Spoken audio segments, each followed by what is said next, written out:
채널아 캐치. 이번 시간엔 KBS의 악질적인 해명을 비판하기 위해 마우스를 들었습니다. KBS의 설 특집이었던 조선팝 어게인에서 무대 뒤의 그림에 일본 성이 나와 많은 비판을 받았습니다. 기존에 제 블로그를 열심히 보셨던 분들이라면 제가 일본 성곽이라는 취미를 위해 얼마나 돈을 썼을지도 아실 거고, KBS의 해명이 얼마나 헛소리인지도 아실 겁니다. 하필 제가 좋아하는 이날치 밴드 무대 배경에다가 이미 그 그림의 원본이 밝혀진 지금 그리다 보니 모르고 일본 성을 그렸다, 죄송하다, 이렇게 자신의 무지를 사과해도 욕을 먹을 판에 일본 성이 아니라 용궁을 그리다 보니 그렇다 라고 무지를 억지로 대응하니 이건 너무나도 악질적입니다. 다시 발표한 변명을 보면 더 문제인 게, 나라를 대표한다는 방송이 유료 사이트를 보고 그렸다, 그렇게 하면 무단 도용 아닌가요? 그런 쪽으로는 잘 모르겠지만 시청료의 가치 참 대단합니다. 말이 나온 김에 이런 그림이 왜 일본 성인지 제가 잘 아는 이야기를 해볼게요. 여기 나오는 사진은 딱 한 장 빼고 제가 직접 가서 찍은 사진들입니다. 일본성에서 가장 높이 쌓은 거대한 정각을 천수라고 합니다. 천수각이라는 속칭으로 더 유명하고 일본성의 얼굴이라고 할 수 있죠. 이 천수각 자체를 일본의 성으로 잘못 아시는 분들이 있을 정도고요. 사진은 국보, 마치의 천수입니다. 이렇게 경복궁 근정전 같은 정각 위에 망루 하나 달랑 올린 구조를 망루형 천수라고 합니다. 천수는 이렇게 시작되었는데, 단순히 동양의 목재 건물을 한 층 한 층 쌓기만 했다면 이런 모양이 되겠죠.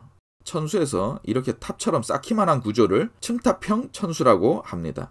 KBS의 배경 그림과는 좀 다른데, 이걸 옆에서 보면 중국이나 한국의 정각에서는 굳이 옆모습이 주목받지 않을 텐데, 일본의 성은 맨 위에 올리는 정각의 방향에 따라 이런 모습이 되기도 하고, 층탑형 천수는 외모가 심플하기 때문에 일부러 건물 구조와는 상관없는 세모난 박공을 다는 경우가 많습니다.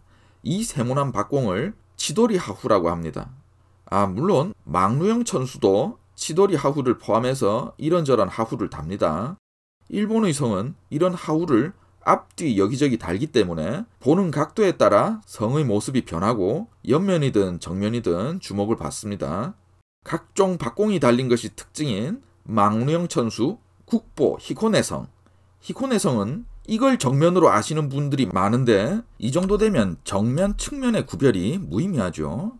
히코네성의 정면은 이렇게 생겼습니다. 이번 영상에서 이 사진만 위키피디아 재팬의 사진이고, 나머지 성곽의 내부, 외부 사진은 모두 제가 직접 가서 찍은 것입니다.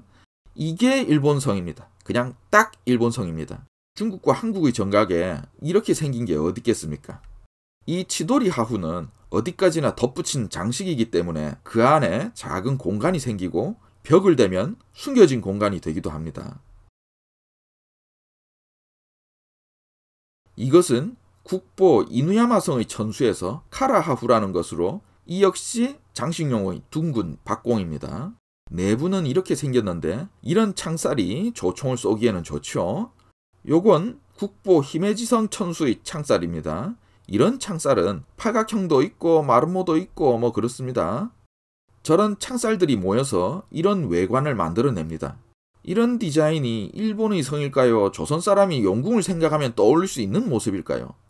그리고 이 히메지성도 그렇지만 여러분이 TV에서 봤던 오사카성, 나고야성 등등 유명한 일본의 성은 새하얀 외벽이었을 겁니다. 오사카성하고 나고야성의 천수는 시멘트로 만든 건물이지만, 앞서 본 히메지 천수는 유네스코 세계유산으로 실제 석회를 두껍게 바른 벽입니다. 자, 그럼 KBS 배경 그림의 저 검은 것은 뭐냐? 이것은 히로시마성 천수입니다. 철근 콘크리트로 만든 건물이지만 묘하게 비슷하죠. 국보 마츠모토성 사진으로 볼까요? 이 검은 건 시타미 이타바리라고 해서 토벽을 도료 바른 판자로 두르는 것입니다. 비바람에 강하지요. 일본의 성에서 하얀 성은 석회를 칠한 성, 검은 성은 이 검은 판자를 두른 성. KBS, 이게 용궁을 떠올리면 나올 수 있는 그림인가요? 자, 여기서 TMI 타임. 몇 년 전 끝난 히메지성 대천수의 복원 작업은 사용된 석회 반죽만 100톤이었다고 합니다. 그리고 벽에 판자가 아니라 기와를 붙이는 것은 나마코 벽이라고 하는데 나마코는 해삼이라는 뜻입니다. 그리고 프로듀스 48에서 이가은이 일본어로 해삼이라는 단어를 이야기합니다. 해삼이라는 단어는 어떻게 알았을지 대단하다고 느꼈습니다. 말도 안 되는 해명에다 그림은 도용의 영역으로 의심되고 심지어 이번이 처음이 아니더라고요.